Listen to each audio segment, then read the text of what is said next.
ဘဝမှာအောင်မြင်ခြင်းလို့ရှိရင်ကိုကအလုပ်တွေအများကြီးလုပ်စရာမလိုကိုယ့်ရဲ့ thinking pattern လို့ပြောတဲ့ကိုယ့်ရဲ့အတွေးပုံစံကိုပြောင်းလိုက်ရုံပဲဘဝမှာကိုအမှန်တကယ်အောင်မြင်ရင်လို့ရှိရင်ဘာတွေတော့လုပ်တဲ့နဲ့ဘာတွေတော့မလုပ်သင့်ဘူးလဲဆိုတဲ့ဥစ္စာကိုကွဲကွဲပြားပြားသိဖို့လိုအပ်တယ်မိတ်ဆွေရဲ့တွေးနည်းက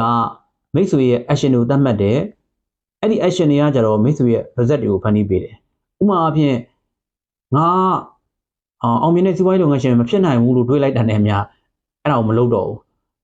လိုက်မလုံးမှတော့သူကဘလို့မှအောင်မြင်တဲ့စီးပွားရေးလုပ်ငန်းရှင်တယောက်ဖြစ်လာတယ်လည်းအကြောင်းမရှိတော့နောက်တစ်ခုကကျတော့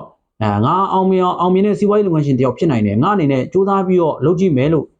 တွေးလိုက်တာနဲ့အမျှသူကလုပ်လို့ရတဲ့နည်းလမ်းတွေအကုန်လိုက်ပြီးတော့လုပ်တယ် action လုပ်တယ် action ယူတာနဲ့အမျှသူကသူ့ရဲ့ result က success ဖြစ်လာနောက်တစ်ခုကကျတော့ငါအနေနဲ့ငါတစ်ခါမှငါလိုချင်တာမရဘူးလို့တွေးမဲ့အစား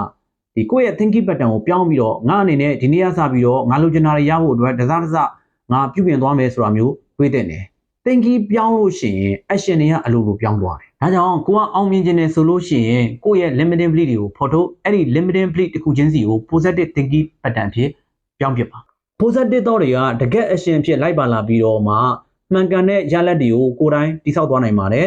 thinking pattern ပြောင်းနိုင်လို့ရှိရင် action တွေကအလိုလိုပြောင်းလာမယ် action ပြောင်းလာတဲ့အခါမှာတော့ result တွေကတာမန်ထက်10ဆမြန်တိုးတက်လာပါမယ်ဒါကြောင့်အောင်မြင်မှုရဖို့အတွက်အလုပ်တွေမပြောင်းနဲ့ကိုယ့်ရဲ့အတွေးပုံစံပဲပြောင်းလဲလိုက်ပါအခုကြည့်နေတဲ့မိတ်ဆွေ